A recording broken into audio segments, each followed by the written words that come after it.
Good evening. I'd like to call to order the City Council meeting for the City of Wheat Ridge, Colorado for June the 27th, 2020. If you would please stand as you are able and join me for the Pledge of Allegiance to the flag. Allegiance to the flag. To the republic.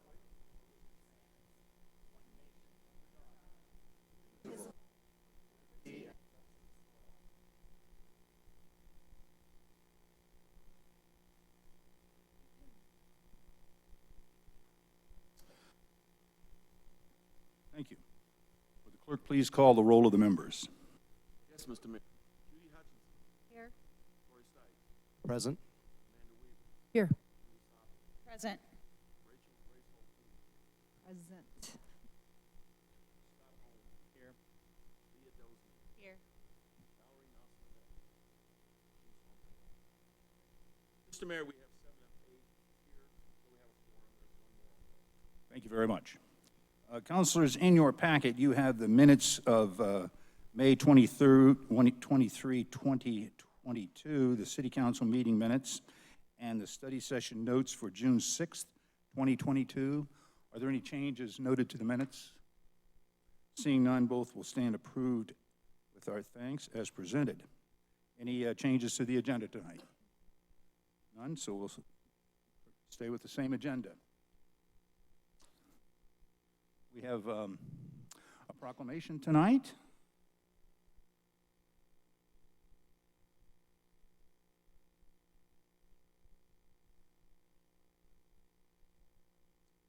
And I would like to invite Karen O'Donnell to the podium. And she's bringing some guests with her, so thank you all. We have a proclamation tonight designating July 2022 as Parks and Recreation Month.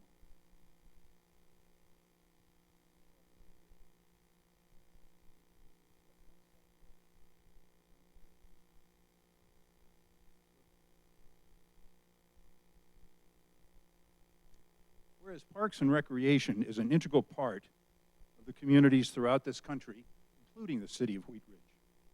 And whereas Parks and Recreation promotes time spent in nature, which positively impacts mental health by increasing cognitive performance and well-being, and alleviating illnesses such as depression, attention deficit disorders, and Alzheimer's.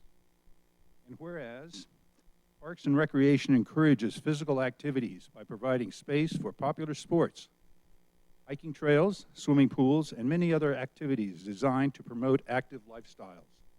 And whereas the City of Wheat Ridge proudly owns and maintains 26 parks, 373 acres of open space, 7 miles of multi-use trails, 22 ball fields, 19 playgrounds, multiple recreation facilities, including outdoor aquatic operations, and 3 historic properties. And whereas Parks and Recreation programming and education activities, such as out-of-school time programming, youth sports, and environmental education, are critical to childhood development. And whereas Parks and Recreation increases a community's economic prosperity through increased property values, expansion of the local tax base, increased tourism, the attraction and retention of businesses, and crime reduction. And whereas our parks and recreational areas ensure the ecological beauty of our community and provide a place for children and adults to connect with nature and recreate outdoors. Now therefore be it resolved that I, Bud Starker, Mayor of the City of Wheat Ridge, and the Wheat Ridge City Council, that July 2022 is recognized as Parks and Recreation Month in the City of Wheat Ridge. Signed this 27th day of June, 2022. I'm really pleased to have our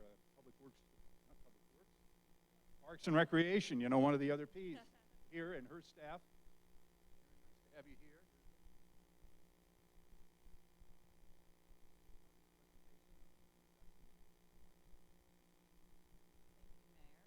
Members of council.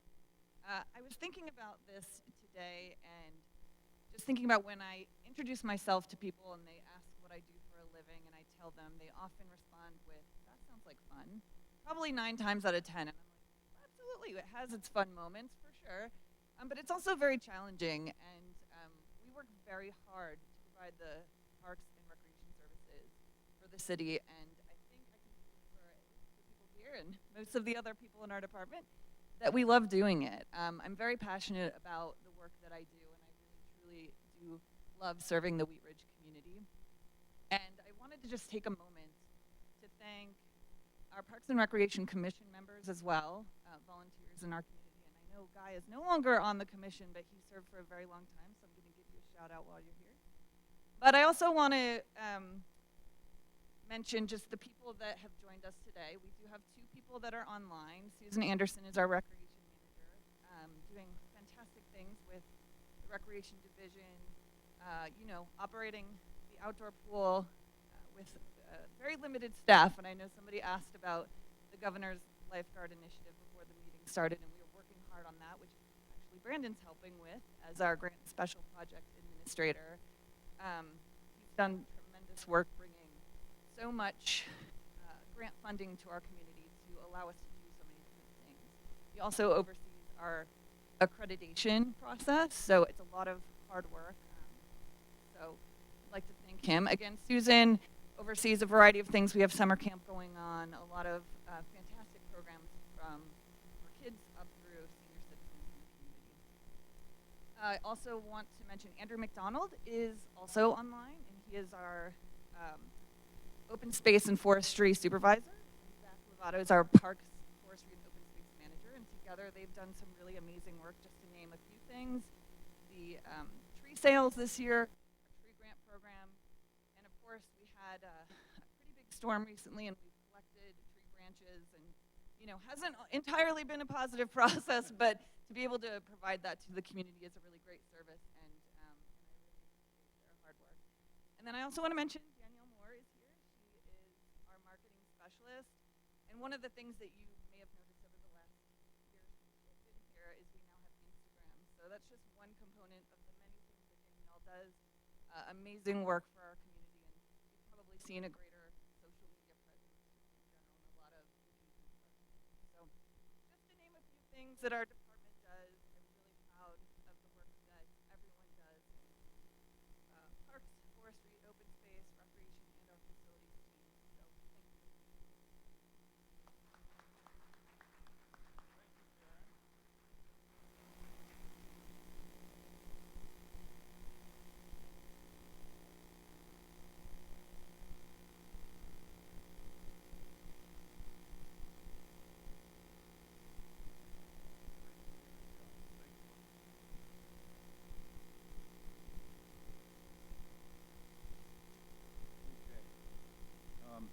We have another unscheduled, not on the agenda tonight, but we do have another presentation I want to recognize.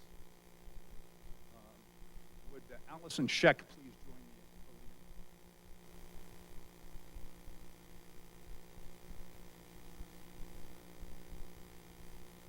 Come on up. You don't get enough time at the podium, so we wanted to make sure you had a little extra time this year.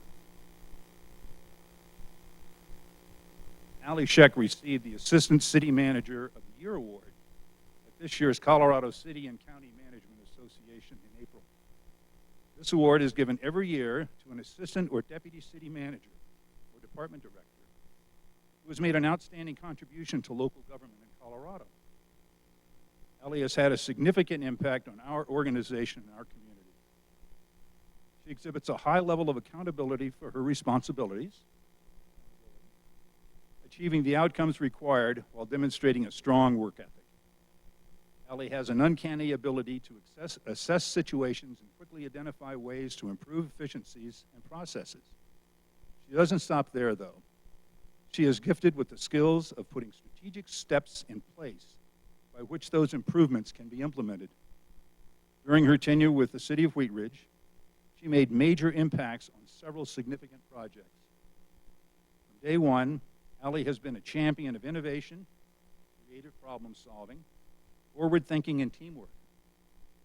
Allie is always up for a good problem to solve, and she does it with great enthusiasm. Many of her peers seek her out as someone to go to when they are stumped on an issue. I've been one.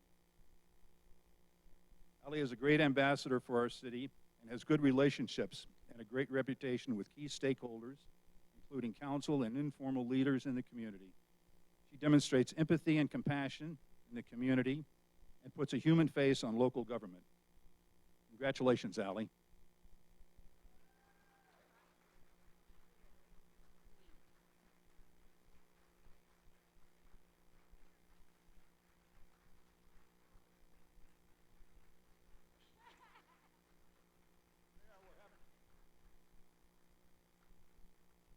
Stay here. We're not quite done yet, because I want to invite Ali's family is here from across the pond, if you will. I'd like to invite them to come on up here, and if we'd have our photographer back, we'll have a few more pictures.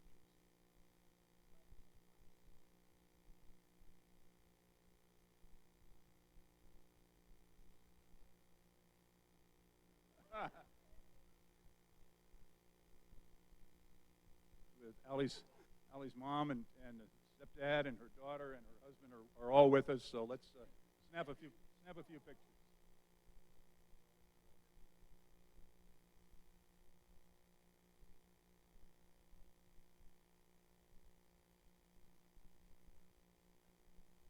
I'll get one more.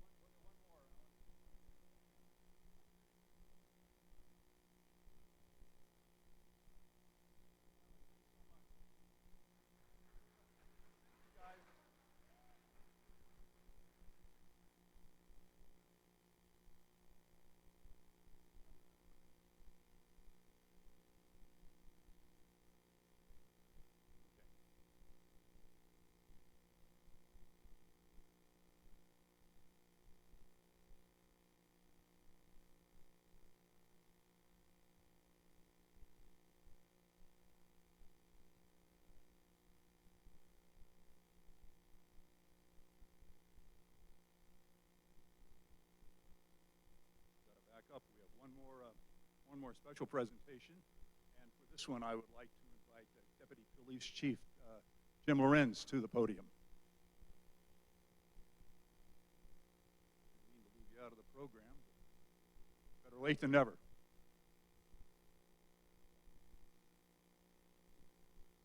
Thank you, Mayor. Good evening, Council.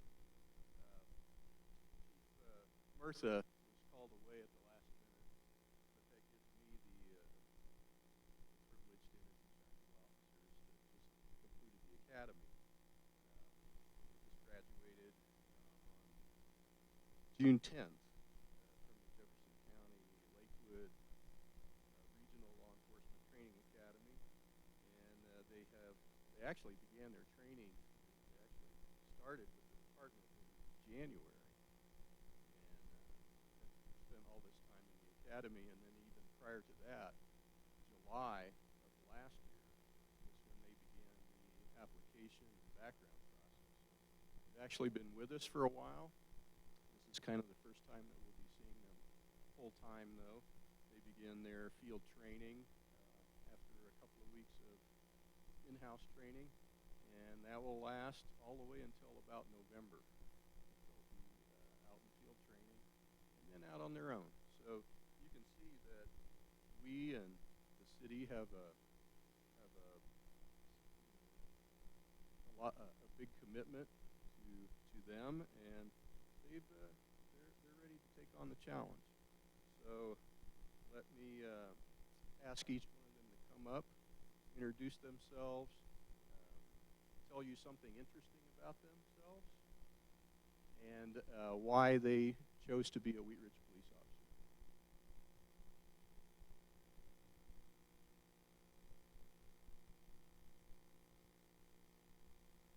My name is Matthew Pachaki. Originally, I'm from Littleton. Interesting fact about myself is I raise chickens and I have bees, do something a little bit fun. And I chose to become a Wheat Ridge police officer because I wanted to serve a community that's close to home, somewhere that I can really make an impact in, and something that I can go above and beyond every day. So far I'm experiencing very lucky to have this opportunity. My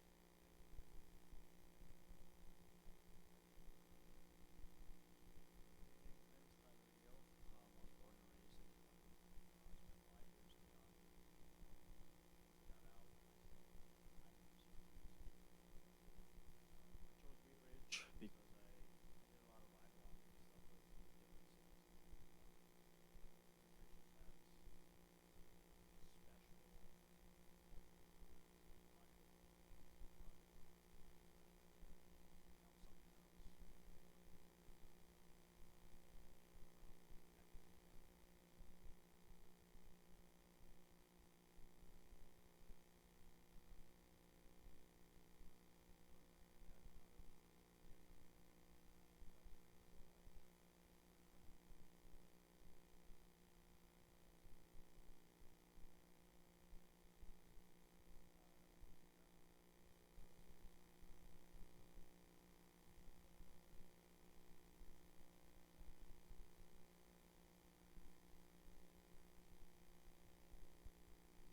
All right,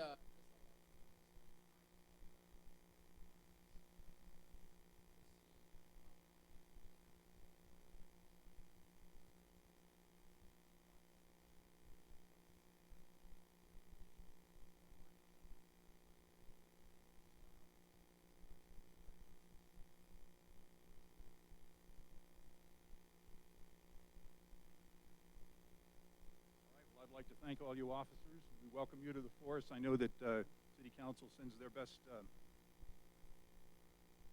wishes, and we appreciate you being here.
Okay, we'll move the furniture one more time.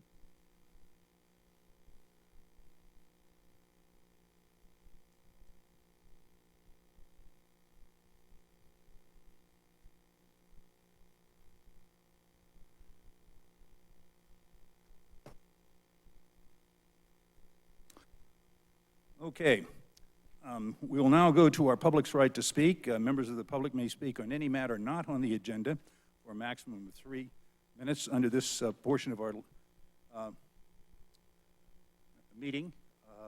I have no one signed up to speak. If there's anyone here who is not signed up, you may do so now, and I'll check with the clerk or Allison to see if anyone online. So we don't have anyone coming forward for public comment, so we will close that portion. And to go to agenda item number 1, Councilor Hoppe, would you please introduce this item? Thank you, Mr. Mayor. I'd like to introduce Council Bill number 13-2022, an ordinance amending section 16107 of the Wheat Ridge Code of Laws concerning harassment and stalking. At issue, Council Bill 13-2022 amends the local definition of criminal harassment to comply with a recent decision of the Colorado Supreme Court. Thank you. This will be an ordinance on second reading by the council. It is a public hearing. It is not quasi-judicial. I'm going to open the public hearing. And Mr. Goff, do we have a staff presentation on this item? We do. Thank you, Mayor. Our City Attorney, Jerry Dahl, will do a staff presentation. Mr. Dahl. Thank you, Mayor and Council. This is a pretty minor change to the city's harassment and stalking ordinance. All cities have a form of this kind of ordinance so as to be able to cite people for this kind of activity. There is a parallel state statute, and it's not uncommon for the city to have local ordinances that reflect the same kinds of things that are criminalized in state statutes, and that's true of Colorado. Recently, it was March, so says the staff report, the Colorado Supreme Court had occasion to look carefully at one particular aspect of Colorado's statute, which, again, as I say, the city's code mirrors, and took issue with the use of the words intended to. We're way down in the weeds now in terms of criminal statutes, but the Supreme Court felt that impermissibly allowed restriction on speech, and so struck down and held unconstitutional just that use of that particular phrase in the state statute. That triggered a change to our local code, or we recommended making that change. We do this all the time, that as the laws evolve on the state and federal level, we respond and make certain that local laws are consistent with the holdings of relevant courts, and that's what's happening here. You'll notice that the change is actually pretty minor. You're getting the entire harassment and stalking code section in the packet, but you'll notice the changes are just what's struck through, the words harass or, and then what's added is while we were at it, we decided this was time and a good opportunity to modernize this code a little bit and add the ability to harass electronic means, email, etc. Because frankly, that's probably more likely an avenue for use of this kind of force, and can similarly be charged in our municipal court. And we want to make sure the court had that jurisdiction. So it was a sort of, while we were at it, we felt we should modernize. And those are the changes. We'll be happy to answer any questions. Okay, thank you very much. Before we go to questions from council, I will open this up for a public comment. I have no one signed up to speak on this agenda item number 2. If you didn't get to sign up but would like to now, this is the opportunity to speak. And do we have anyone on? We have no one online that's raised their hand to speak, and no one here. So we will close our public's comment time and go to questions from council. Any questions for staff on this issue? Okay, seeing none, I'm going to close the public hearing, and a motion is in order. Councilor Hoppe. Thank you, Mr. Mayor. I move to approve Council Bill number 13-2022, an ordinance amending section 16-107 of the Wheat Ridge Code of Laws concerning harassment and stalking, and that it take effect 15 days after final publication. Second. We have a motion and a second by Councilor Hulteen. Is there discussion on the motion? Seeing none, will the clerk please poll the council? Mr. Mayor, the motion passes unanimously, 8-0. Thank you. And while I'm here on the microphone, I'm going to welcome Councilor Nosler back, who's joined us for the meeting. We will go to agenda item number 2. Councilor Ohm, would you please introduce this item and please read the at-issue statement? Thank you, Mayor. Council Bill number 10-2022, an ordinance approving a site lease agreement with T-Mobile West LLC for use of the municipal building cellular tower. At issue, the city owns and operates a cellular tower at City Hall and has 3 lease agreements with cellular companies for use of the tower. The existing tower is no longer structurally sound and needs to be replaced to accommodate upgrades of cellular equipment on the tower. New Singular Wireless, Verizon Wireless, and T-Mobile drafted a cost-sharing agreement which will fund the demolition of the existing cellular tower and the construction of a new cellular monopole at the same location. Approval of this ordinance will allow the city to finalize a site lease agreement with T-Mobile West LLC. Thank you. This is an ordinance on second reading. It is a public hearing. It is not quasi-judicial. I'm going to open the public hearing. And Mr. Goff, do we have a staff presentation on this? I know We do. We'll have a brief presentation on this. I just want to, first of all, thank Karen O'Donnell. She has been taking on the facilities role here, along with all of our Parks and Rec duties. And this one was a doozy. Working with 3 different cellular carriers was quite difficult. So thank her for getting it to this point. But I just want to allow her to give a little bit of a update or a presentation on the process to get here. Director O'Donnell. Okay, so the existing cell tower, which is located on the south side of the building, is in need of replacement, as stated. The city was approached by the 3 cellular carriers, which is New Singular, which is also, they're known as AT&T now, Verizon, and T-Mobile. And they would like to demolish the existing tower and build a new monopole tower. During the early negotiations, they were hoping that the city would contribute to the cost of the demolition and construction, but we felt that it was something that they should be responsible for. So they developed a cost-sharing agreement amongst the 3 of them to fund the demolition and construction costs. During the demolition and construction phases, each carrier will have a cell on wheels located in the parking lot. It's just a temporary structure, and that's to prevent service interruption. And you actually approved those temporary site agreements at the last regular business meeting. As we've worked through, or we're working through the plan review process with the Community Development Department, we've asked that while vehicles will not be permitted to go around the building during the time of the demolition and construction, which is approximately 3 months, but we don't actually have a schedule just yet, and we will communicate that as soon as we do. But we've asked for a lane for emergency vehicle access, because that's, of course, important for particularly fire to be able to get through. And they have agreed to that. So once the new monopole project is complete, the new leases will go into effect.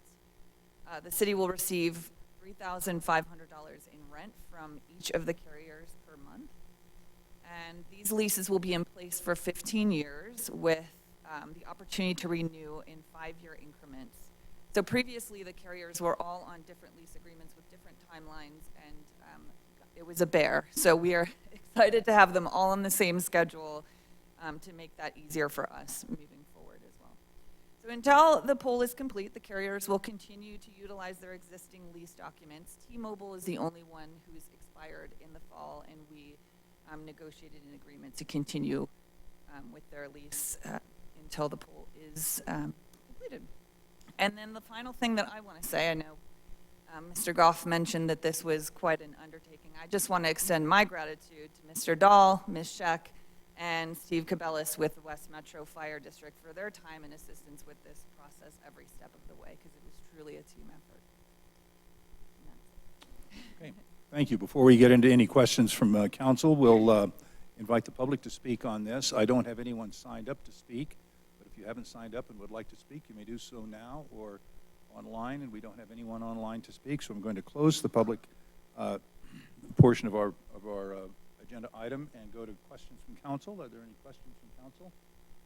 And I'll remark that we have two more items. Items 3 and 4, I believe, are similar on this. We have three carriers, and we've got a separate item for each one, so we will not go through all of this.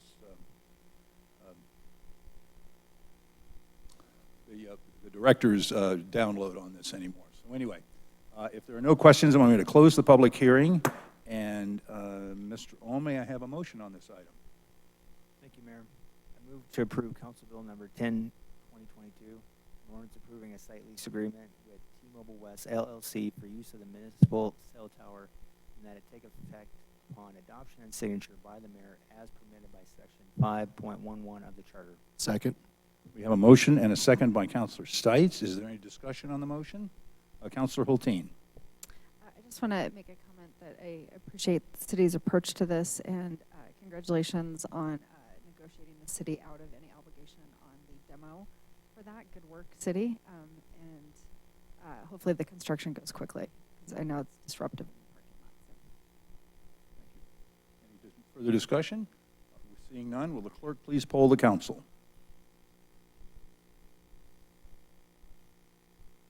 Mr. Mayor, the motion passes unanimously. Thank you. That will bring us to agenda item number 3. Councilor Hutchinson, would you please introduce this item? Thank you, Mr. Mayor. Council Bill number 11-2022, an ordinance approving a site lease agreement with Verizon Wireless for use of the municipal building cellular tower. Thank you. This is an ordinance on second reading. It is a public hearing. It is not quasi-judicial. I'm going to open the public hearing. We do not have a staff presentation on this item, as it is substantially the same as the last item. Are there any members of the public who would like to speak on this? And I don't have anyone signed up, but I want to make sure that I invite anyone to speak, either online. We don't have anybody stepping forward, so we'll skip that. Are there any questions from council? And I don't believe there are, so we'll close the public hearing. And may I have a motion, Councilor Hutchinson? I move to approve Council Bill number 11-2022, an ordinance approving a site lease agreement with Verizon Wireless for use of the municipal cell tower, and that it take effect upon adoption and signature by the mayor as permitted by section 5.11 of the charter. Second. We have a motion and a second by Councilor Stite. Is there any discussion on the motion? Seeing none, will the clerk please poll the council?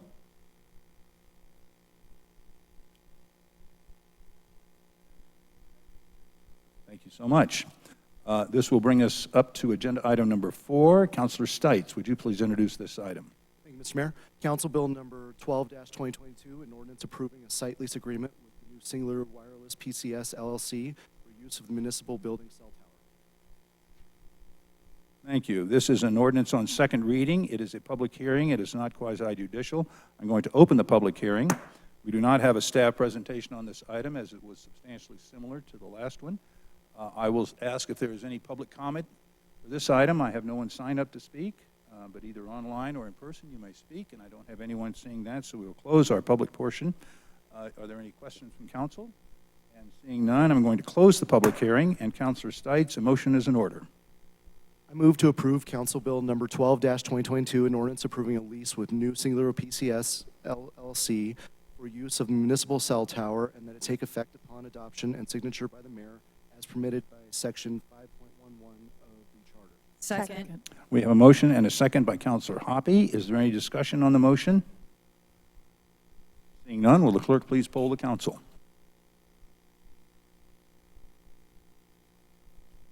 Mr. Mayor, the motion passes unanimously. Thank you so much. That will bring us to agenda item number 5. Counselor Dozeman, would you please introduce this item? Yes, thank you, Mr. Mayor. Council Bill number 15, 2022, an ordinance amending Chapter 26 of the Wheat Ridge Code of Laws concerning the regulation of accessory dwelling units and making conforming amendments therewith. At issue, accessory dwelling units, ADUs, are smaller independent residential dwelling units located on the same property as a single-unit home and can be attached or detached from the main house. ADUs have been identified as one component of the missing middle, which helps increase housing options in Wheat Ridge. This ordinance proposes to legalize ADUs as an accessory use to single-unit homes while providing flexibility for homeowners in terms of design, location, and development standards. This ordinance is a response to specific policy direction from City Council based on staff presentations, public feedback, and lessons learned from peer communities. In addition to providing a regulatory pathway forward for new ADUs, the ordinance also creates a pathway in certain circumstances for existing ADUs to be legalized. Thank you very much. This is an ordinance on first reading. Ordinances on first reading set the date, time, and location for a public hearing. At that public hearing, and up until then, we will take comment on this item, so we're not taking any comment on theirs tonight. So, Ms. Dozeman, may I have a motion on this item? Yes, sir. I move to approve Council Bill number 15, 2022, an ordinance amending Chapter 26 of the Wheat Ridge Code of Laws concerning the regulation of accessory dwelling units and making conforming amendments therewith. On first reading, order it published, public hearing set for Monday, July 11, 2022, at 7 p.m. as a virtual meeting and in City Council chambers, if allowed to meet in person on that date per COVID-19 restrictions, and that it take effect August 1st, 2022. We have a second by Councilor Ohm. Will the clerk please poll the council?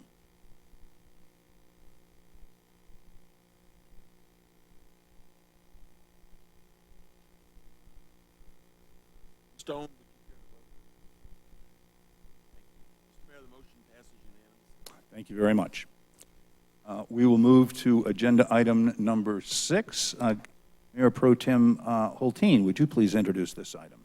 Thank you, Mr. Mayor. I'd like to introduce Council Bill number 14, 2022, an ordinance amending Section 1752 of the Wheat Ridge Code of Laws to address the use of assisted mobility devices in park and recreation areas.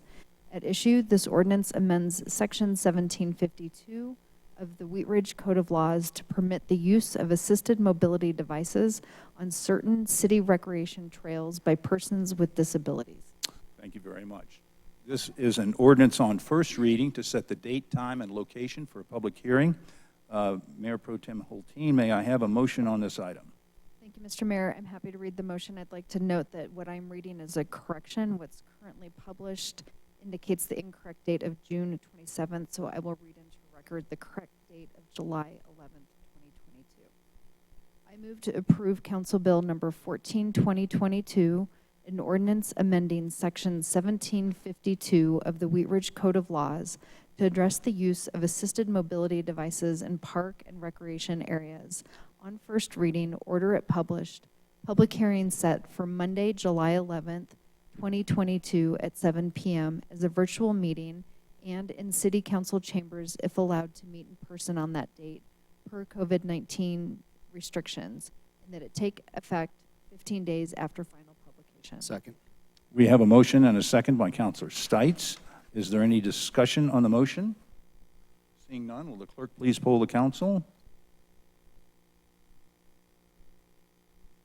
Mr. Mayor, the motion passes unanimously. Thank you. We will now go to agenda item number 7. Councilor Weaver, would you please introduce this item? Thank you, Mr. Mayor. This is resolution number 30-2022, a resolution amending the fiscal year 2022 general fund budget to reflect the approval of a supplemental budget appropriation in the amount of $100,000 Jefferson Center's Community Prevention and Engagement Program. The City Council provided consensus to contribute a portion of the city's America Rescue Plan Act, or ARPA, funding to support nonprofit organizations whose demand for services has increased due to the COVID-19 pandemic. Consensus was received to provide $400,000 over a 4-year period to the Jefferson Center for its Community Prevention and Engagement Program, which focuses on increasing access to mental health care and reducing stigma. Thank you. This will be a resolution of the council. Mr. Goff, do we have a staff presentation on this item? Just real briefly to add to Councilmember Weaver, we discussed this with City Council on the April 4th study session and did receive consensus to move forward with funding the Jefferson Center for Mental Health, their community prevention and engagement program. We did include the scope of work in your packet from Jefferson Center. They were very excited. This was a program that was originally funded by FEMA. That funding did run out, and so the good news was they had staffing on board still, so they didn't have to go out and find staffing like a lot of us are doing for a lot of positions. So this program is up and running already, and they were thrilled with the city's contribution. This will really help, again, those community members that were most directly impacted by COVID and with mental health and suicide awareness, prevention training, stress, parenting, self-care, and dealing with anxiety. So a lot of those things. So that's it. And this, as we said, this money comes from the city's allocation of ARPA dollars. So there's no direct impact on the city's reserves for this expense. Thank you very much. Before I go to questions from council, I'd like to open this to comments from the public. I have no one signed up to speak on this item, but if you would like to speak, you may do so now. And I'll check to see if no one's online or anyone online wants to speak, and there is no one, so we'll close that portion. I'll go for questions from council. Seeing none, I will ask Councilor Weaver for a motion on this item. Thank you, Mr. Mayor. I move to approve resolution number 30-2022, a resolution amending the fiscal year 2022 general fund budget to reflect the approval of a supplemental budget appropriation in the amount of $100,000 for the Jefferson Center's Community Prevention and Engagement Program. Second. We have a motion and a second by Councilor Hoppe. Is there discussion on the motion? Seeing none, will the clerk please poll the council?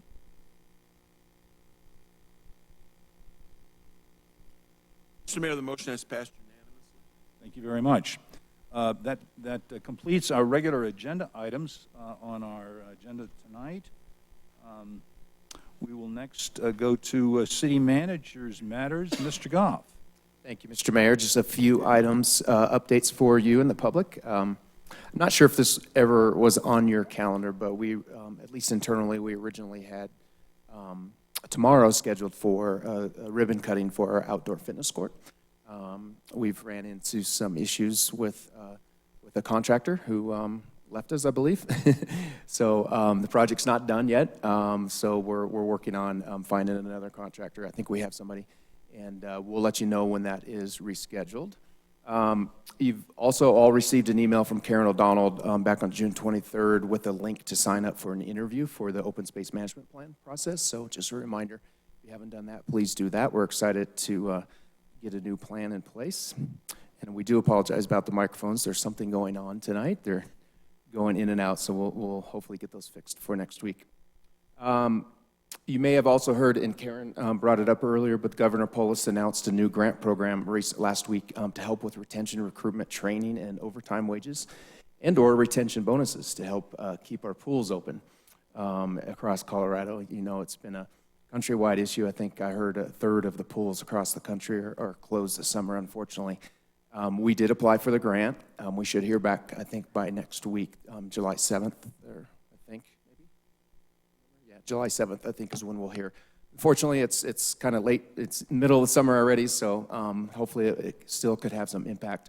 We're eligible for up to $25,000 for this season, so we're hoping to receive some of that money. And you know, the hard part still is finding individuals that will apply for the jobs, even with those incentives.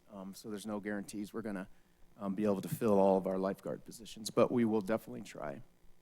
One last thing, happy to announce that the city's request to Congressman Perlmutter for $4 million for our Wadsworth project, it's made the first cut in the House Appropriations Subcommittee draft fiscal year 23 bill. This will still has to be approved by the full House. We're hoping by August we'll know for that, but then also the senators. We did ask also request from Senators Bennett and Perlmutter. The same request. They've included it on their project list, so we're waiting for the Senate to release their appropriation bill. But some more to come. We'll keep you updated on that. That's it. Thank you. Okay, thank you very much, Mr. Goff. We'll go to City Attorney's Matters. Mr. Dahl. Nothing tonight, thank you. Thank you very much. We will now go to Elected Officials Matters. I'll start with our City Clerk, Mr. Clerk Kirkpatrick.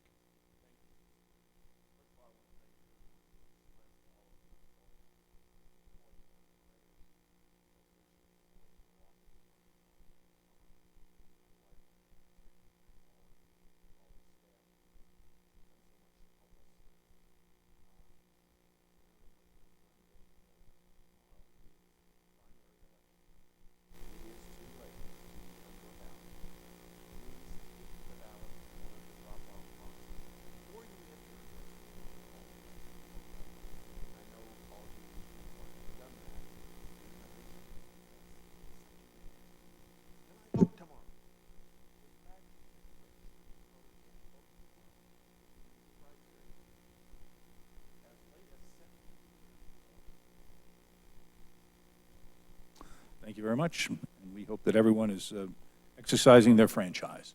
We will go to our counselors. Start with Councilor Hutchinson. Thank you, Mayor.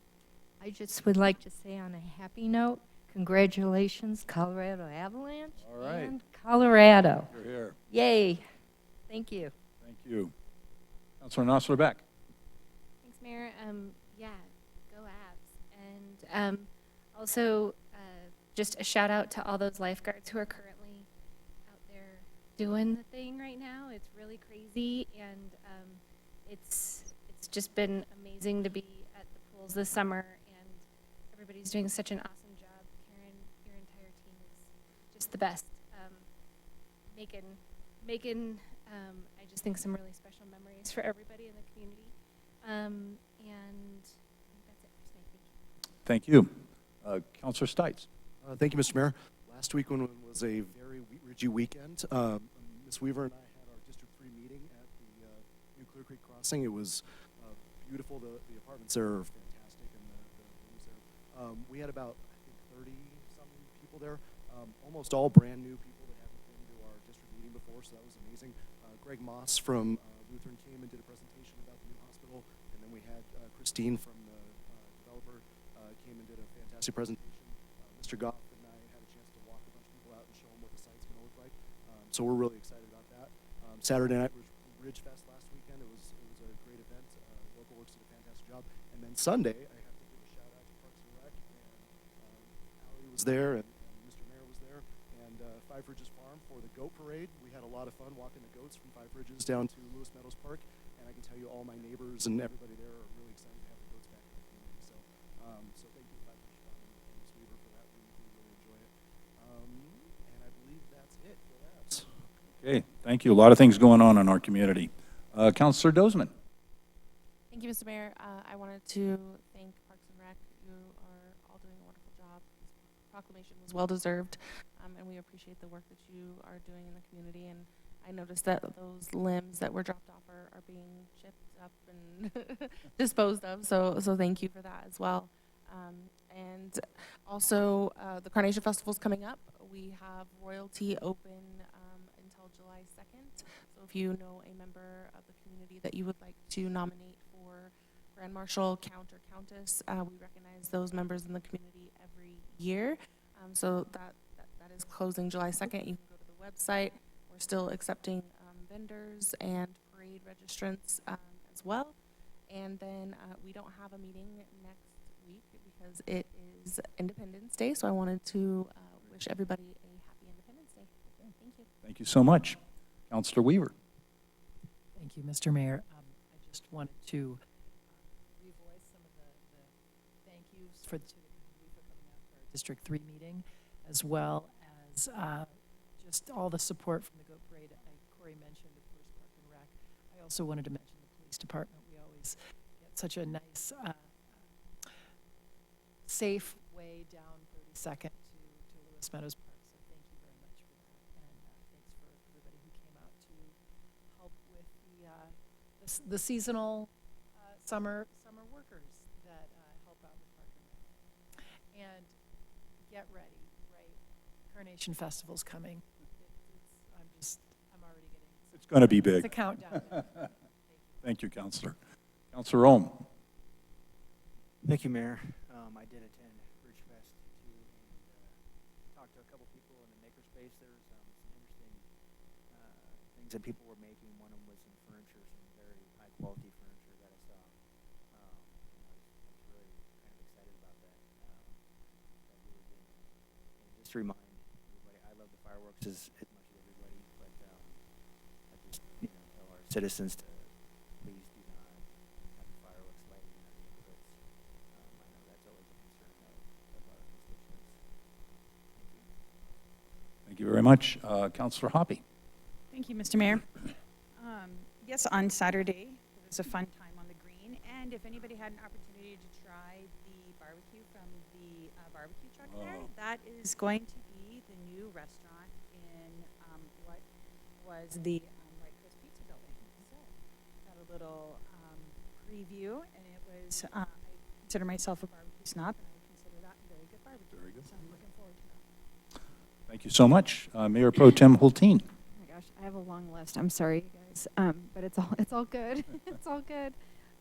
So just a couple of logistics things. There are a couple of important meetings this week. I believe we got an email today that there's a Makerspace open house tomorrow, and I would encourage everybody to go check that out and learn more about that exciting addition to our community. And then on the 6th of July, which is a week from Wednesday, there is a 2-hour joint open house for both our affordable housing plan as well as the 44th area subplan. And so everyone in this community should go and give their input on the affordable housing. And then if you are a constituent within the 44th Avenue sub-area plan, please participate in that as well. And I'm also very proud to say my son is lifeguarding this summer. So we are partially one family contributing to that issue. And then just again on the fireworks, they're not legal and they're problematic. So please don't do it. And then I just want to wax, just incredibly proud of our city. Just tonight, the opening parade of recognizing our Parks and Rec, which are the reason I moved to this city is because I was using the Parks and Rec in a city I didn't live in, and it made me want to live here. And so it's my gateway drug to the city. And now that I serve on council, and especially during COVID, I just have a profound appreciation for how nimble and creative and adaptive our Parks and Recreation department was through that. And then we continue to have things like gigantic storms, and then now you're doing facilities. So thank you, Karen specifically, but also all of your staff for doing such a good job with our city. I couldn't be more proud of our recruits. We were at the CML conference this last week, and City Manager Patrick Goff and I had a chance to talk to a couple of police officers, and we're doing something right here because other communities are not as successful getting new recruits as we are. So I think we heard it from the voices tonight why they're choosing Wheat Ridge, and I think we should be really, really proud that that's who we are as a city.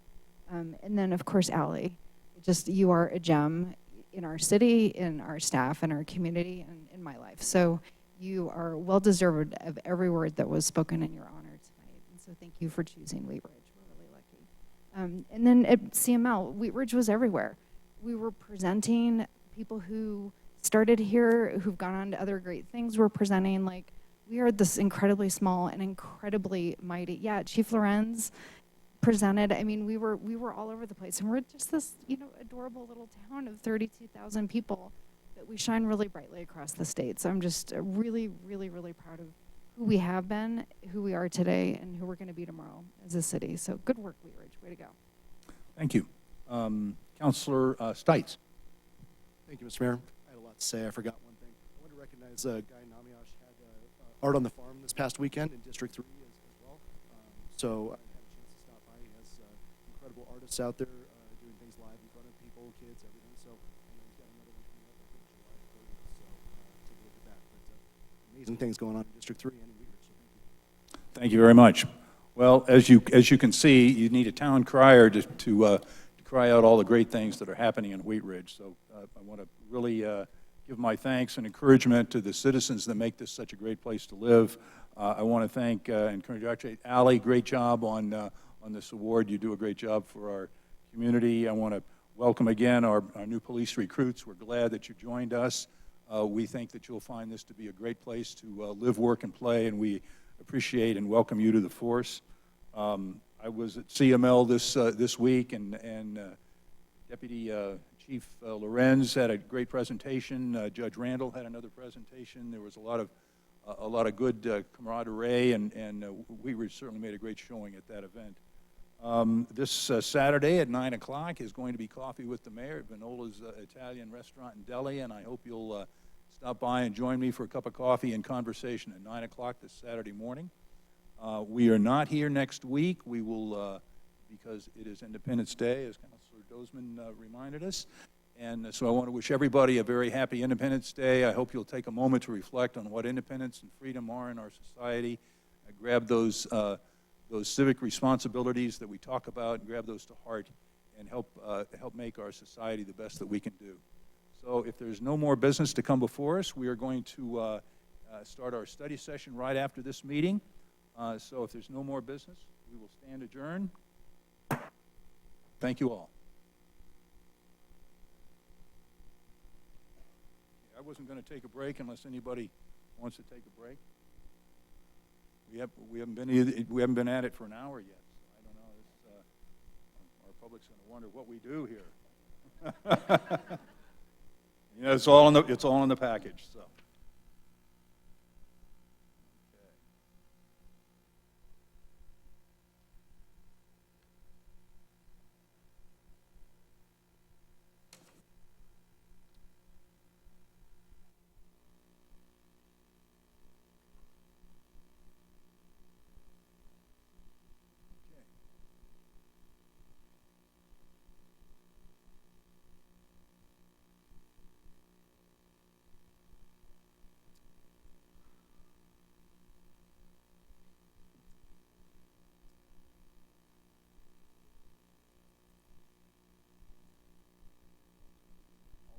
Milky Way to give me a little energy. No. I'm sure eating it now. Yeah, those are good. I had one of those.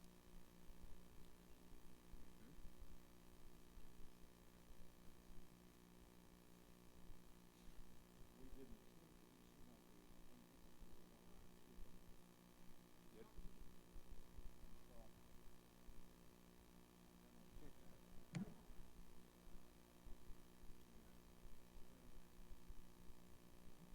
Okay. I would like to call to order the special study session for the City Council for the City of Wheat Ridge, Colorado for June 27th, 2022. We have two items on our study session tonight. Item number one is paid family and medical leave program, and item number two is removal of race-based real estate covenants. We will start our meeting, as we often do, with a comment from the public on any agenda items. So this is only on those two agenda items. I have no one signed up to speak on these, but if you were here and would like to speak on this, you may do so now or online. And I don't see anyone online, so we will pass our public's comment on agenda items and go to agenda item number one, paid family and medical leave program. Mr. Goff, do we have a presentation on this item? We do. I will turn it over to Allie Scheck, and we do have some great members from our HR team here to help. And Allie? Director Scheck.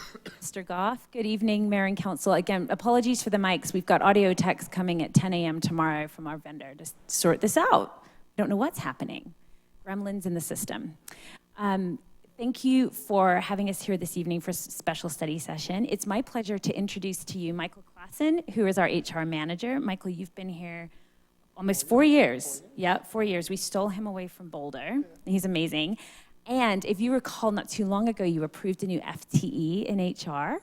Well, this would be her. This is Melissa Long, who came out of Parks and Recreation, which we know yours is your favorite. So you are going to absolutely love Melissa. She is an attorney who has this incredible background that she is now bringing to us here in Wheat Ridge. So tonight, the one thing I wanted to mention, you're going to hear about Colorado's paid family leave. We do have a recommendation for you tonight, and we'll be asking for you to give us direction at the end of this presentation. So I'm going to turn it over to Melissa and Michael. All right, thank you very much. Good evening. My name is Melissa Long. I'm a new Human Resources business partner here with the City of Wheat Ridge. I've been studying this issue of the Colorado Paid Family and Medical Leave Act for about the last 6 months or so. So tonight we'll briefly update you on that program. We'll provide you with some recommendations and then ask for guidance. The Colorado Paid Family and Medical Leave Insurance Act was approved by voters in the November 2020 election. It mandates that Colorado employers provide their employees with up to 12 weeks of paid leave for the following reasons: to care for a new child, to care for a family member with a serious health condition, or the employee's own serious health condition, for any qualifying military leave, and for any need for a safe leave, which is related to domestic violence issues. This particular program is funded by premiums that are assessed against an employee's wages, and it is split 50-50 between both the employer and the employee. For the years 2023 and 2024, those premiums are set at 0.9% of an employee's wages. That rate is not set for 2025. It is likely to change, but it is statutorily capped at 1.2%. Those premium deductions will begin in January of 2023, but the leave cannot be taken until January of 2024.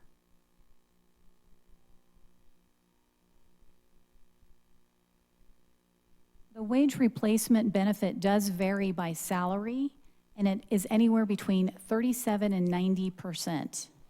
In 2024, that benefit will be capped at $1,100 per week.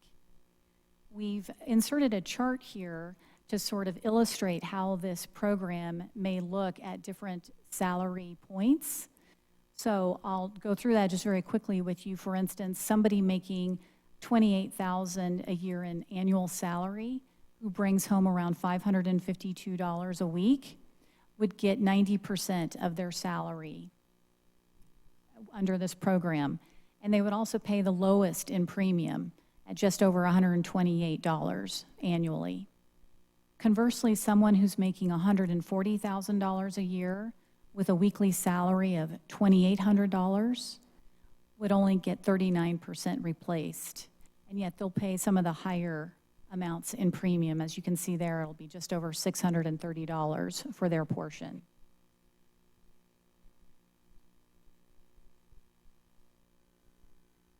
All Colorado employers are required to participate in this program with a few exceptions, and local government is one of those exceptions. They can choose to opt out of the program.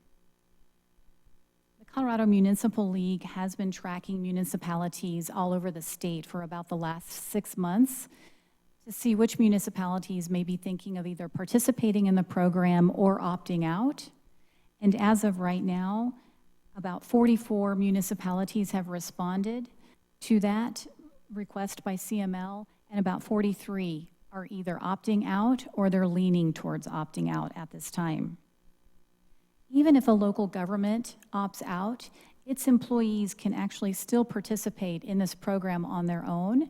They would just simply remit their portion of their premium to the division directly. If a local government employer does not opt out of the program, they are committed to staying in it for the next 3 years. If they opt out, they can choose to participate in any subsequent year. They would just do it at the beginning of their annual fiscal cycle. And participating employers are fully responsible for the administrative and legal costs of compliance with this program. We estimate that participating in this program will cost the city about $90,000 in employer premiums annually based on our 2021 audited payroll numbers. We also estimate that we will need an additional 0.25 and possibly up to 0.5 additional FTE to administer the program and ensure all the premiums and the leaves are correctly managed. We believe that one of the reasons why local governments can opt out of this program is because oftentimes local governments provide more comprehensive leave benefits to their employees than what you might find in the private sector.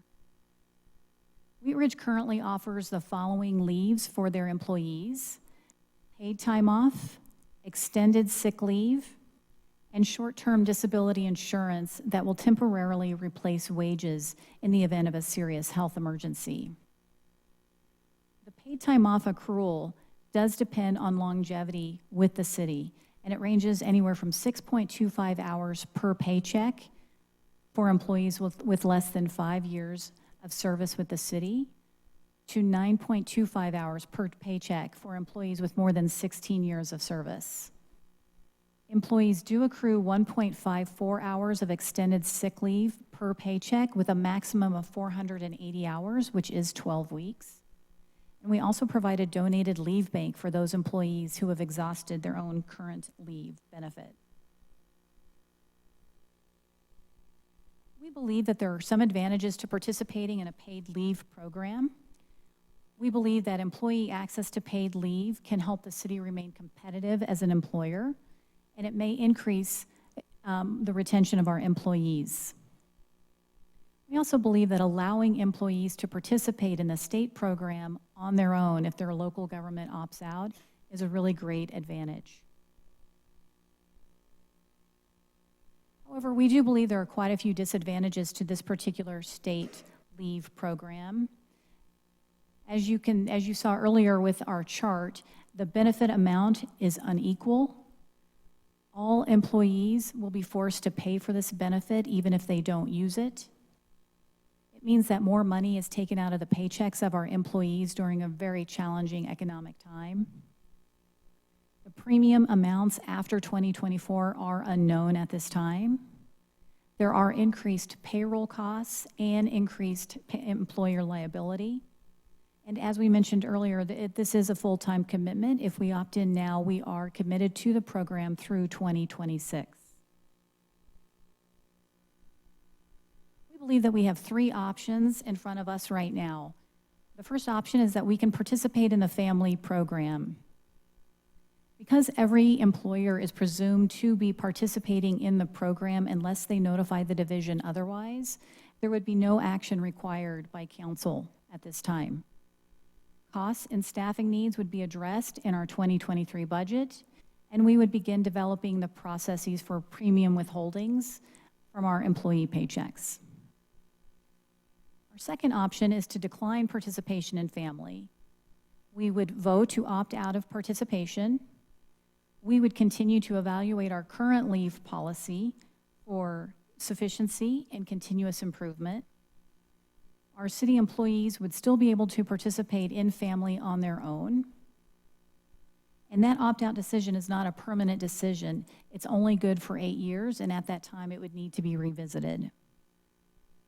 Our third option is to decline participation in the family program, but implement a similar paid medical leave program.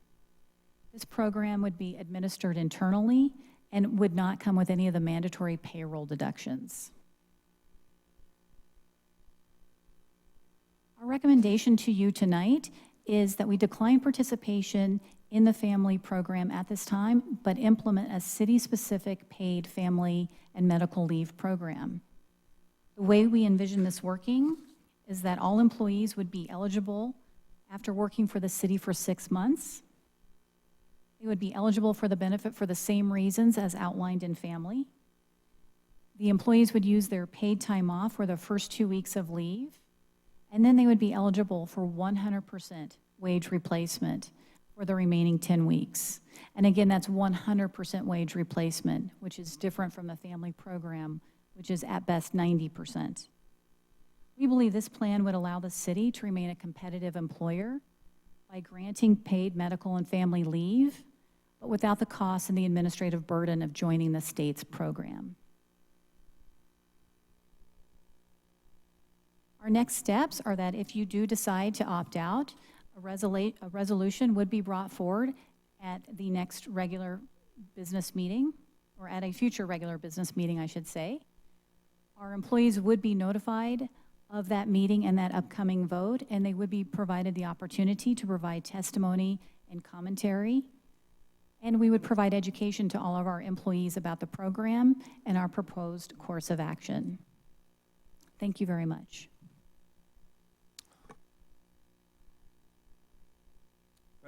Thank you. Ready for questions? Okay, questions, council. We'll start with Councilor Nasserbeck. Thanks, and thanks so much for the presentation. Can you speak to a little bit more about what the administrative costs would be for running this option that you all are recommending? And I'm just going to preface this by sharing that one of the reasons I worked on helping pass this family paid family leave program, and one of the purposes of the program being created at the state level was to help alleviate some of the burdensome parts of administering this at the local level or all across the board. And so I'm just wondering, can we administer this program that you're proposing at still cost savings? Thank you for the question. Yeah, I think that this would be really at no cost because it would be a matter of following our policies. Currently, if I understood your question, what the cost would be to administer a program of our own, is that correct? Okay. Yeah.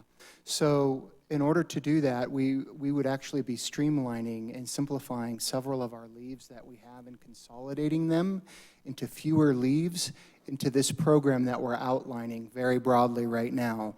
So it would really be a matter of socializing it after having the policies really nailed down and then following those practices. So we don't anticipate any increase in workload or cost, just a different process and practice for the city. Mr. Klassen, I'll just add, Councilor Nasserbeck, that we budget at full staffing for the city. So the cost of additional, there is no additional cost for paid family leave in the internal scenario. And so then also in comparison to the state plan, the family, right, is what we're calling that, the family plan versus what's being proposed here. Is there with the family plan something where you have to use that accrued PTO, or is the PTO, that first 2 weeks, is that just for what we have with our program? What I'm asking is it tit for tat in those types of trading out? Do people have to earn their time before they can use the time? Not in the family program. However, I think a lot of employees would choose to add the difference, right? Because the state's program, the family program, is not 100% wage replacement. So while they don't need to use accrued leave first, I think, right, majority of employees would choose to top up that differential to 100% wage replacement with accrued time off. Does that make sense? So an employee that gets potentially 50% wage replacement because of their salary would likely choose to use accrued paid time off in order to top up to 100% wages. Okay. Which you can do in family. Yeah. Does that make sense? What she just said. You can use, if we were in the family program, if you're at a certain salary range, you're only going to get 50% replacement for those 12 weeks. But you can use your accrued PTO at your employer to cover the rest of the 50%. So under our proposed plan, it would be 100% replacement, except for the first 2 weeks you have to use accrued time. And honestly, I'll just say that we've been going back and forth on that. You know, we've listed, in fact, I think there's even at this table some differing opinions about how much an employee should be asked to use paid time off before they get paid family leave. And so that's not baked, and frankly, you all could give us direction on that. Part of the reason for at least starting at that point is that one of our biggest financial liabilities is actually paid time off, which is a property right and is paid out to employees when they leave the city. So, you know, to some degree, we're offering potentially 12 weeks of fully paid job protection in a year, every year. Is there an incentive for us to say, well, let's reduce that liability a little bit by asking employees to take at least a small portion of it, utilizing their paid time off? I really appreciate that explanation, and that makes a lot of sense. And I'm just going to share my personal experience not working at a local government, but at a state agency with PTO that had the same type of, kind of earned it as you went. And I would just be in favor of not having the PTO be attached to the paid family leave piece, just because in my experience, I burned through my PTO pretty quick after my second child, and there were just some things that I needed to take care of as a result of, you know, having a kid, and it was an extra 3 weeks, and I ended up having to basically go back to my other folks that I worked with, other employees, and ask them for their time, and it put me in a really uncomfortable situation. And I don't want anybody else to have to go through that, to get more PTO. And so that's my personal experience that I'm comfortable with sharing, but I just throw that out as the way one of these things kind of works out. In our program, with the donated leave program, we don't require the employee to go seek the PTO from other employees. Employees donate to HR. There's a bank, so it's somewhat of a private transaction. You know, HR is always obviously involved. Thank you, Councilor Hoppy. Thank you, Mr. Mayor. In our PTO program, is that something where like you use it or lose it, or does it accrue like year over year?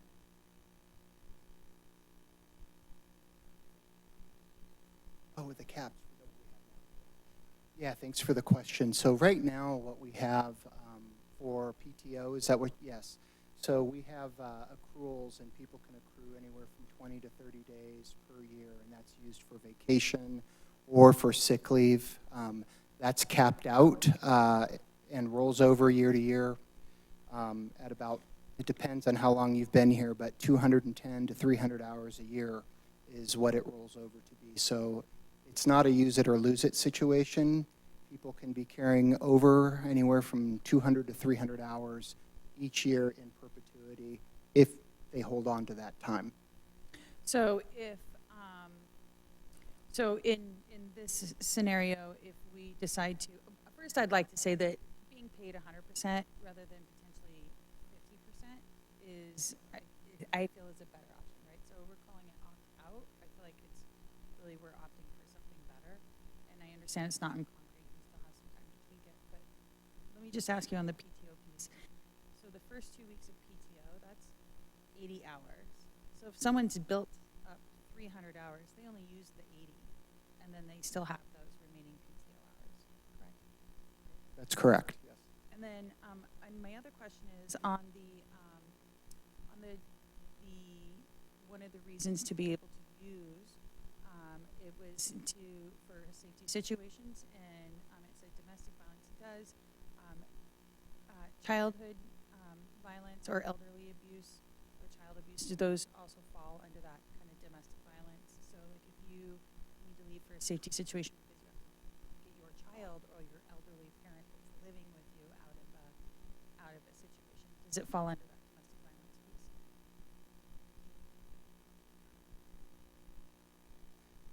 Yeah, no, so that we would love to hear some guidance from you on that. So as far as people who are covered and what situations are covered, currently we follow FMLA, and with our extended sick leave, our policy states that the conditions for using that mirror the FMLA policy. So if we wanted to be more generous in defining who were family members, relatives, whatever that situation was, we can always be more generous. So that's again, something we'd love some guidance on. We're starting off with kind of this core structure of what's typical for the coverage. Thank you. Yeah, and the states, and trying to mirror the state's family program as best we can, which is clearly trying to be modeled after FMLA for ease of administration, I would think. Thank you. Mayor Pro Tem Holteen. Thank you, Mr. Mayor. My first question is, what happens if an employee doesn't have 2 weeks worth of accrued paid time off? Yeah, if someone doesn't have time or leaves and they need to be away from work, that happens currently all the time without this law or without without opting in or out. We have a shared leave. It's commonly called a donated leave pool. We currently have several hundred hours on the books that were donated, and people can request that. And we have some guidelines around how many hours they're used. There's a maximum per year. I believe it's 80 hours off the top of my head, and it can only be done once per calendar year. But if the situation warranted it, that person would be donated and given some or all of that leave. So in extenuating circumstances, that's what that bank is for. Great, thank you. To Councilor Nosler-Beck's point, using all of your accrued paid time off, especially if it's, because you're having a baby, babies get sick the first year. I mean, having been the parent of a small child and now as a single mom, if I had to use all of my paid time off for that, and to not have the flexibility later to be able to be responsive to that baby's needs, would be really stressful and constraining. So I would like to propose we look at an option that uses maybe 50% of available accrued paid time off at the beginning of that. And then maybe there's some creative Ally HR team solution to, if you go past 8 weeks, that there's some sort of calculation on being able to either take a lower percentage of your full pay or opt in to use the remaining paid time out, but I think paid time off, sorry. I've worked as an independent contractor for way too long. I'm like, what is this paid time off you're talking about? But I like that option that allows for the flexibility to only use 50% at the beginning, and then to give the person the option, if it's extended, that they can either dip into that or they can opt in for a lower percentage of their pay. Appreciate that, Councilor Holteen. In fact, this is something that Mrs. Long and I were talking about, that because a lot of times, and Michael, you'd know this more than I, employees don't necessarily use 12 weeks, right?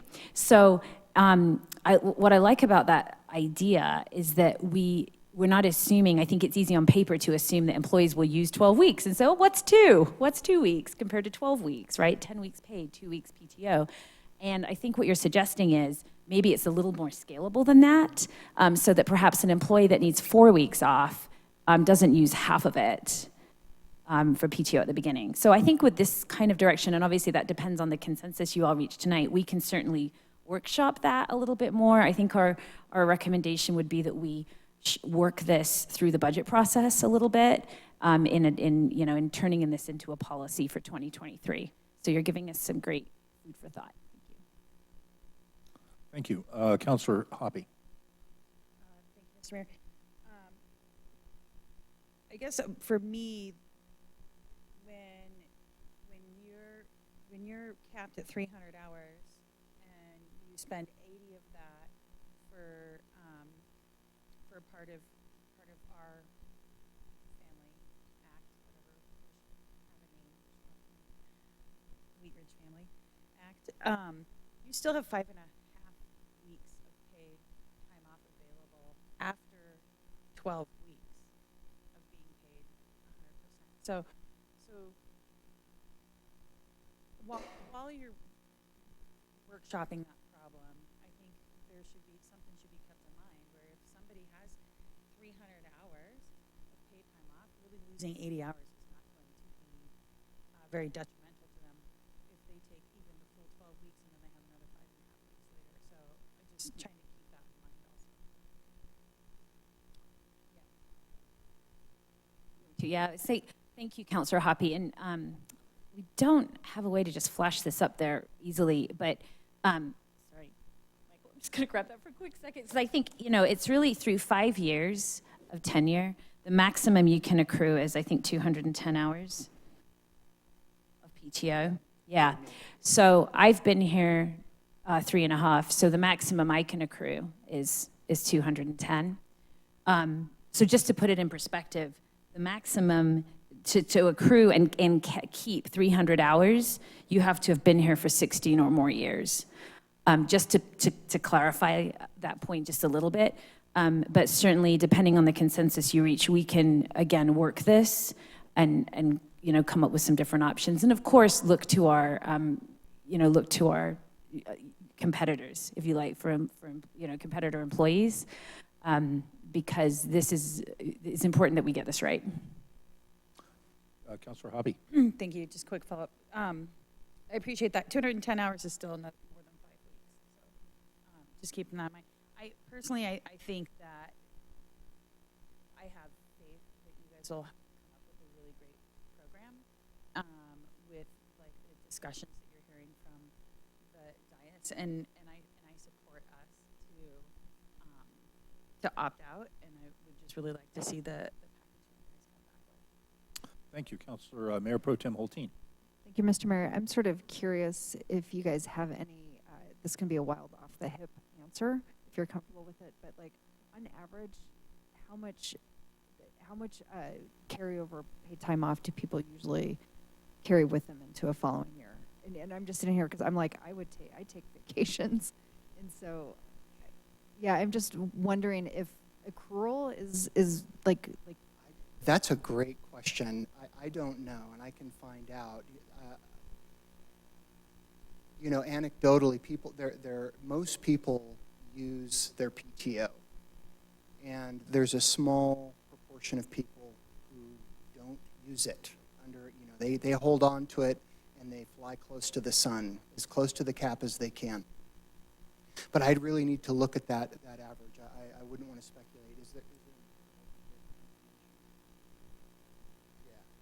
I can find that pretty easily tomorrow. I mean, that's a pretty easy number to find. I just don't have it at my hands. I'm sorry. And you don't need to get it to me. I just think as we're taking a look at this, I just don't want to be, like putting a lot of weight on the assumption that people are banking hours when in fact they're not.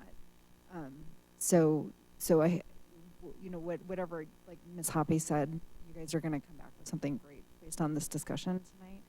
And but if we could be, taking a look at what do those accruals look like? How much paid time off are people typically sitting on? Because I just don't want to, I'm thinking about the people who are like me, who I'm at the other end of flying. I'm flying as close to the earth as I can, and I am like figuring out how to take every one of my vacation days every year because I like vacations. So I just want to make sure that we're crafting a policy and a plan that actually works for the majority of how our employees take their vacation. Thank you. Councillor Nosler-Beck. Do we know how employees feel about it?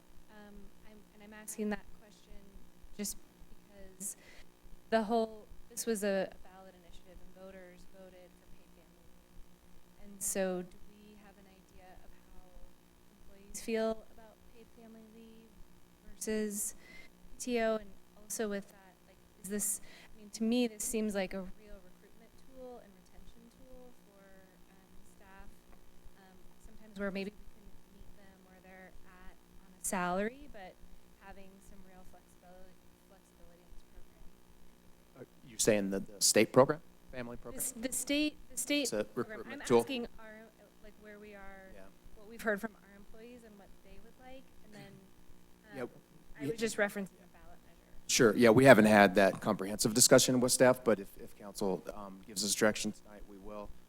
We believe what we're proposing is a better recruitment tool than the family program. Again, you're going to get 100% replacement, and you're barely going to get 50% replacement, and you're paying for premiums. What we're proposing, you don't have to pay any premiums. It's not going to cost the city anything. Family program, state family program, we believe is lesser than what we're providing, recommending. And Mr. Goff, just to add to that, and Ms. Long, you brought this up, that the fiscal note attached to the bill estimates that only about 3% of employees will use it. It's actually not a well-utilized leave for a situation where everyone is contributing from their paycheck. And while I absolutely understand why this is so important, I can also see why local governments were given that ability to opt out for the reason that we have the ability to provide such rich leaves without asking employees to withhold from their paychecks. Yeah, and I get all of that, and so appreciate it. I guess what I'm getting at too is if we're going to move forward with the Wheat Ridge family leave, whatever that looks like, that we stop saying that we're opting out of family leave, that we like message it so that this can be something that's really something, like I was saying before, just for retention and recruitment, and that we're paying close attention to that. Thank you. Councilor Stites. Mr. Mayor? I agree with Ms. Hoppy. I think that opting out of the state version of this and going with the Wheat Ridge version of this makes a lot more sense fiscally as for the employees and for the city. I would like to see what you guys come back with as far as maybe using some sort of a scalable tool for how long we put in something we don't have to continually using. But this looks like a much better deal.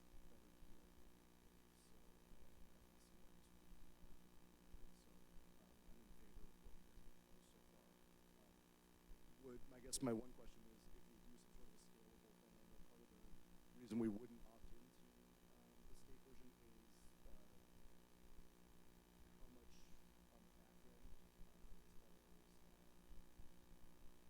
resources, et cetera, do you think we would have to add more as far as human resources, personnel, and money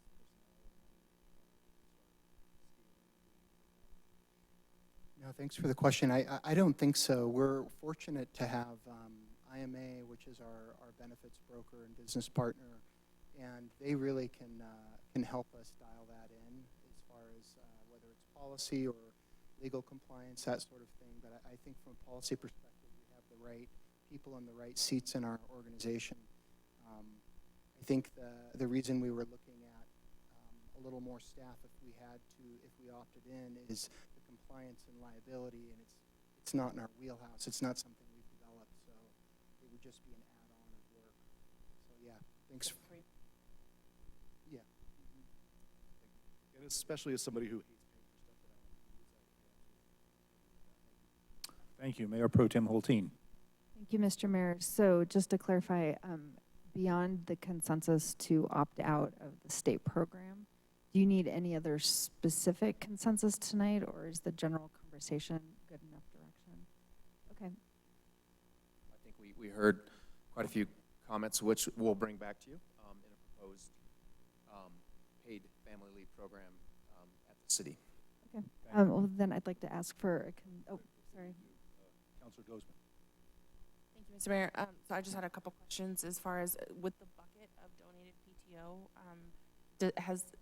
Is that accrued quite a lot by now, or like how often do people donate their PTO? Oh, you know what? That's a great question. So it hasn't happened since I've been here in 4 years. So I don't know if, Patrick, if you can remember the last time, I think it was PD for the one employee who needed a sizable donation. Is that right? Yeah, it's a good question, and it must not happen often because we can't remember. I've been here 20 years, and I remember on a couple occasions where we put a call out to all employees to our donated bank leave is low, and we need some donations. If you have some, if you can donate. I've only really remember 2 or 3 times that's happened. So it's generally on an as-needed basis, not just that's compiled. Totally. Yep. Okay, and then, so as somebody that works for an employer that we have to accrue our paid time off, I'm not given paid vacations or paid sick leave. I have to dip into my PTO. So, you know, I'm well aware of like the donation and needing, you know, people to give their time in case a colleague may need it. But I really appreciate the staff for being savvy in this situation. You know, I was in opposition to this as a whole. And, you know, I'm always frustrated when government agencies are allowed to opt out of various laws that are imposed on the general public, and the fact that this allows for employers also to opt out if they take the initiative to create a better plan, or if they have fewer employees, you know, is a good cutout in my mind. So I just really appreciate staff being considerate of our employees and really doing the best that they can. Thank you. Thank you. Do we have consensus then among council to direct the city's staff to opt out of the state family program and bring back a Wheat Ridge-centric, more enriched benefit program in accordance with our discussion tonight? And we do, unanimously. Does that give you the Terrific, thank you. That's exactly what we need this evening, and we'll be back with more suggestions on moving forward with a local plan. Thank you. Very good, thank you. With that, we will move to study session item number 2. This is the removal of race-based real estate covenants in our city. Mr. Goff. Thank you. I believe this item was brought up numerous times, but most recently by Councilmember Ohm. And Mr. Dahl and his office have been looking at this for quite some time also. So I know our Race and Equity Task Force has looked at this, and they know we're looking at it. So Mr. Dahl has presented or proposed or provided a memo that was in your packet with some recommendations. Okay, Mr. Dahl. Thank you very much. And I also want to recognize former Councilmember Urban, who did raise this some time ago, and it's been on my list to follow up on. And I appreciate your patience in waiting for me to produce this 2-page memorandum. But in any event, let me make a couple of points, and then I'll be asking for your direction as well. We know what race-based covenants typically are and look like, and the city has some dating from something like the 20s, give or take, after the turn of the century, more or less. And in general, you find them in subdivisions usually, or subdivision covenants saying that the property may not be sold to anyone other than the white race or something similar to that. Less often you see similar covenants that are religion-based. I'm not aware of any in Wheat Ridge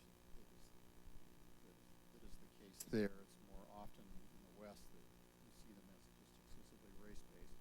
But in any event, they do exist, and those subdivisions, of course, were approved in the county back then. And when the city incorporated it, incorporated those subdivisions. And we've done a little bit of research in terms of what can the city do and what's available to the city to do. And the first point, of course, that's made in the memo is no matter what the city does, these are unenforceable. They've been declared unenforceable by the U.S. Supreme Court, the Colorado Supreme Court, and the Colorado Legislature. So I want you to know that and I think you know this, that they're illegal and unenforceable. And you often will see in perhaps your title commitment occasionally when you buy property, that you'll see that pop up as a disclaimer in the title commitment saying to the extent one of these is on this property, it's not enforceable, advising future owners. But the irritation, I think, perhaps, and the motivation here is Yes, but they're still there. And what do we do about that? And do we have tools to, not only they've been declared illegal and unenforceable, but they're offensive? And is there a way for us to eliminate them and to erase them from title? And there are some ways to do that. And flipping the second page of the memo, this legislature has put together a statute saying that really any property owner can use this statutory provision to record a declaration that the covenant is not effective and removing that covenant from their property. The research I've done leads me to believe that the city can't compel individual property owners to do this, but this is a tool available to them. So within the constraints of the city not being able to compel property owners to add or remove covenants from their property, and I really looked hard at that, thinking, okay, could we make a Chapter 26 land use code requirement that before you get any land use approval, if you're dealing with a piece of property that has this covenant on it, you file a covenant, or you file a document under the statute removing it. And I came to the conclusion that while doubtless I doubt we get challenged perhaps on that, I believe is outside the authority of the city to compel a private landowner to record something with respect to their property. Because while this is the right thing to record, it enters an arena in which the government is saying, you own a piece of property, you need to put something on its title. And I believe that's outside of the city's authority. So I thought, okay, what can the city do that edges toward that a little bit and is allowable? And I have listed for you the things that I think we can do. Certainly an easy one as well. The city, as an owner of property, can use this statute and remove any covenants that are on city-owned property. I'm not aware of any, but of course the city comes into ownership of property regularly for various purposes and reasons. And to the extent we see that, it's very easy for the city. The city should simply record that instrument removing that. There, under the heading of a land use code requirement, which is probably a misnomer, I've got a couple of things. I believe that the city could require a plat note on especially re-subdivision. New subdivisions, we won't have that problem. But re-subdivisions, where you've got old land that has that, now being subdivided. And we do see that.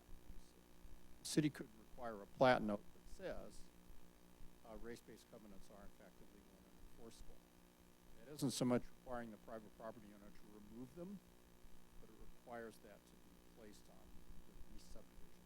That's as close as I'm comfortable advising that the city can get to requiring people to put something on their title. And I'm comfortable with that. And you can see kind of the line that I've sort of drawn here with respect to that.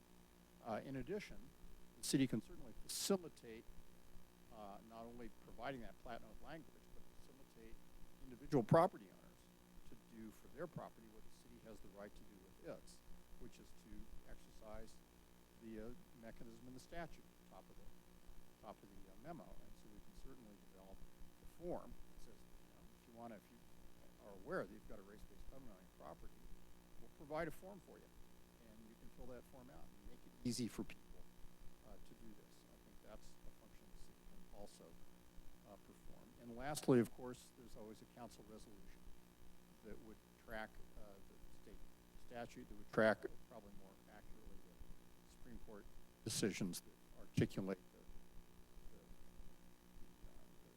evil involved in having these kinds of covenants out there. That's the range of things that I think the city can do with respect to the plat note on re-subdivisions. That would be a Chapter 26 amendment that would structure into an ordinance. With respect to things the city can do on its own property or providing forms, etc., that wouldn't require anything like an ordinance. Council resolution, obviously council resolution.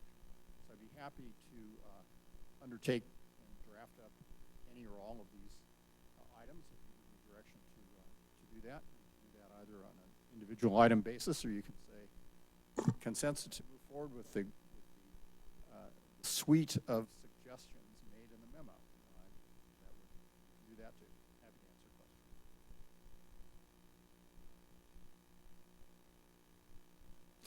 Thank you, Mayor.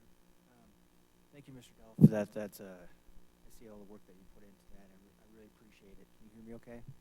Not very well. If you speak up a bit, thanks. I'll try to.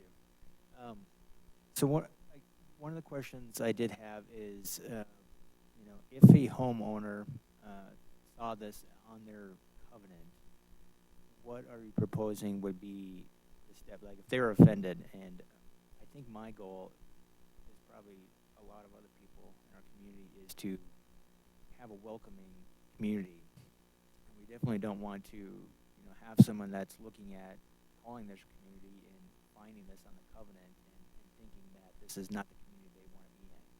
So what are you proposing if they found this and they I don't know, I guess I assume they might bring it to a council member's attention and ask that question, what are you proposing for just a private homeowner? If it's a private homeowner who owns that property, then the city can take door number, probably number 3 here, I'm adding them up, which is to say, we're aware that these exist. Here's a form that you can use that's consistent with the statute that you can use to record as against your property and when a potential buyer wants to buy your property. This removal of that covenant will show up on title and be a much better signal to potential property owner, a very different signal to the property owner than what's there now. So I think the city can use its good offices, if you will, to make that form available. And when the question is asked, you make it generally known, especially the planning department, because that's where a lot of these things will come up. Yes, we've got a form for that, just like we've got a handout if you're going to close your carport. It would be along the same lines. This is material the city provides to facilitate citizens to access its rules and also in this particular case to facilitate citizen action on a subject. So in short, it would basically, the person would be able to flag it with the form, and then the next buyer would be able to get it removed next go around on a sale. Yes, an individual property owner, the statute says that I, as an owner, I don't need to wait for a transfer. I can actually file something with respect to my own property. And if I'm a property owner and it's pointed out to me that one of these covenants applies to my property, I don't have to wait for a sale. It can certainly happen on a transfer, but the statute says affecting the transfer or sale or any interest in real property. So I, as a property owner, can affirmatively take action to file the form. It can also be filed in association with the sale of that property. But in response to your question, I heard your question as, we've got a prospective buyer that sees on the title that there is this covenant and thinks, what's this community like? And is possibly not aware of the Supreme Court decisions, et cetera. There's various levels of knowledge about this. But if the individual property owner is aware of that, we can facilitate their removal of the covenant by providing a form for them to record. And that shows up on title too, and it shows up just more later, obviously more recent instance. And that sends a very different signal. Thank you. Really appreciate all the hard work on this. Thank you. Before I've got a couple more counselors with some questions, but I had one. Then is this covenant expunged from the documents, or is it noted that it is no longer germane, or does the wording happen and then there's an affirmation that it has been removed, or is it just disappear?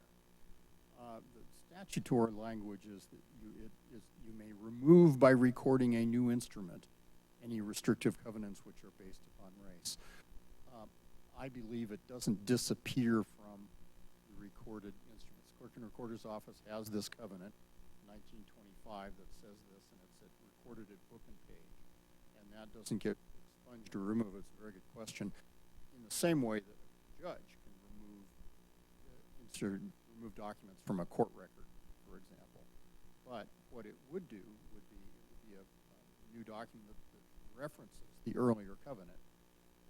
Please be advised that covenant recorded at book and page 1925 is illegal and unenforceable and is hereby removed from the title of this property says the new owner by virtue of this form that I've yet to invent, but it was something like that. I don't think that you can erase it because it's already present in the recorded chain of title. But a resident could go through their deed of trust, I assume, with their property, and if it did have this type of covenant, they could take an affirmative action. The city could make that an easy step for them to do to remove this from their. That's correct. Thank you so much, Councilor Hoppe, and then Councilor Weaver. Thank you, Mr. Mayor.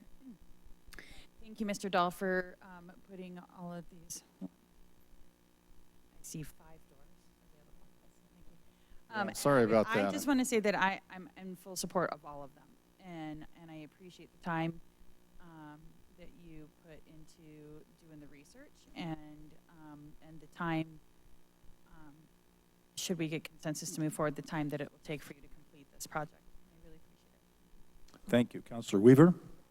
I am also very appreciative and appreciate all the suggestions put forth. I just had a question. Is there any way that not only with a form, but that it can be made without charge to do that kind of thing? I know, right, because you have the form, you have to go to the county.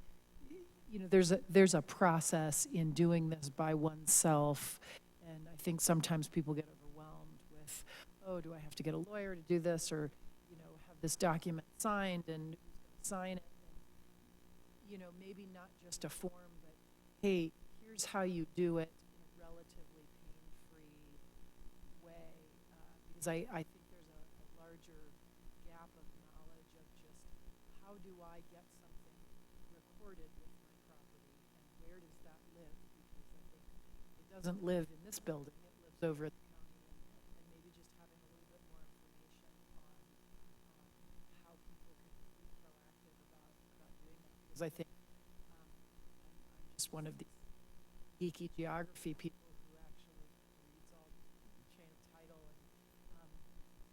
and it's actually, as you probably know, quite apparent, and in this whole area often is with these historic documents, and it might be very empowering for people to be able to go through and dig in and read their chain of title.